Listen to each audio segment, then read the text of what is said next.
how much have you been able to check out Oklahoma State? Were you able to watch them at all yesterday? And what do you know about their defense?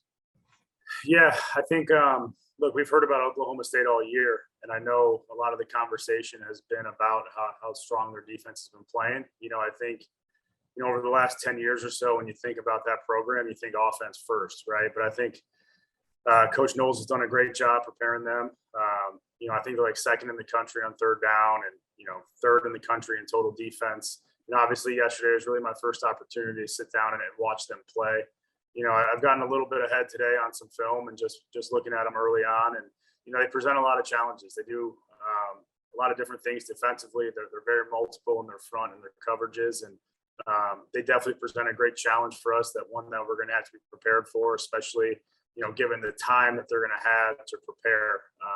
We're going to have to really dive into who they are, and what they do, and how we want to answer some of those issues that they present. And what kind of an opportunity is this for them to continue to sort of develop, but also to go against, a defense comparable to like a Wisconsin or a Cincinnati, and in terms of their production, where maybe they didn't have that opportunity earlier in the season because they weren't ready for it. Yeah, I mean, to be quite honest with you, Pete, I think it gives us a great opportunity offensively to kind of figure out where we're at. This is a barometer game for us where, we felt the steady improvement throughout the year, and now we get to go against a great defense and see how much we've improved. I think when you look at, you mentioned Wisconsin and Cincinnati, those were a couple of the games early on where, to be quite frank, we weren't playing our best football offensively. And, as we've gotten to that point later this season, now we have an opportunity for that group of guys to go against a great defense, not a good one, but a great defense, to really see how we stack up. Tommy, and just looking at the last couple of days since all the players found out about Marcus, what kind of energy have you seen from them, just from what his presence and what that meant to them, and kind of how that might kind of carry you guys through this month of bowl prep? Yeah, I think obviously you've seen the program.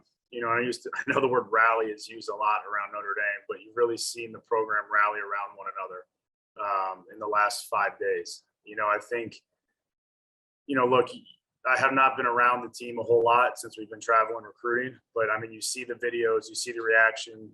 Certainly I've had plenty of conversations with guys on the team, just about the excitement and the energy. And hey, we haven't felt this in the program before, this excitement and the support for one another.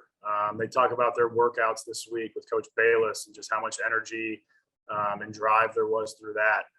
So I think you're going to get a team that's extremely hungry. I think you're getting a team that's going to be extremely motivated to go out there and play their best football. And look, the other thing about bowl games is it's another opportunity to continue to improve. You get bonus practices here, so you can continue to develop a lot of young guys. And I think we're going to get a lot of really competitive practices. I think you're going to have guys, unlike some years when you're prepping for a bowl game, you're going to get guys that are really motivated to go out there and play their best ball. So I'm really looking forward to the energy that this entire week has brought the program, and continuing to build off of that. Hey, Tommy, thank you for taking my question today. Just talk about, did you get a chance to, when Notre Dame doesn't play a lot of Big 12 teams a lot, so, what do you see playing against a Big 12 team? Because I know they don't, no offense, it seems like they play like street football. You go to the mailbox and make a left and forget about defense. Yeah, I think that's flipped a little bit, to be honest. I think when you watch Big 12 football now, you see a lot of really good defense being played. I think a lot of the new wave of defensive football has been kind of that 3-3-5 structure that you saw from Iowa State. We played them in 19 in their bowl game. And I think the conference has been very innovative that way because they've had to stop high-powered offenses.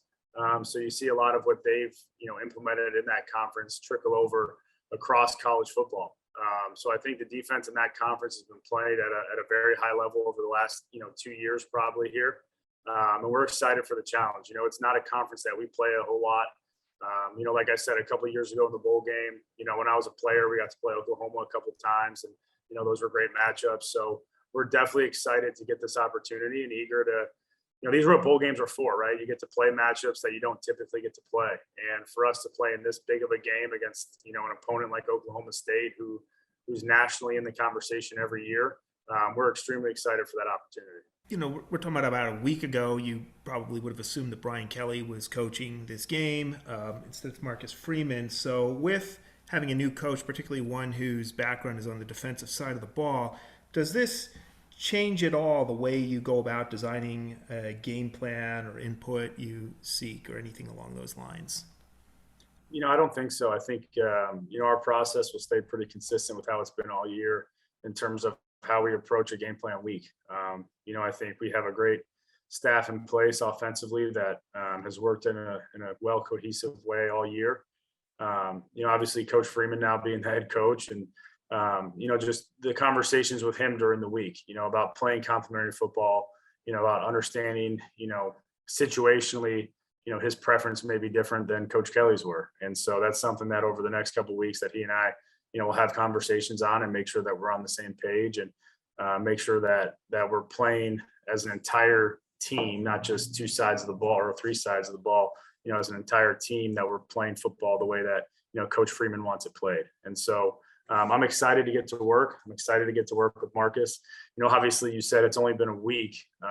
It's felt about a month, in the last 7 days. So I think, as an entire program, we're very eager for this opportunity and very eager, to get back into football mode here.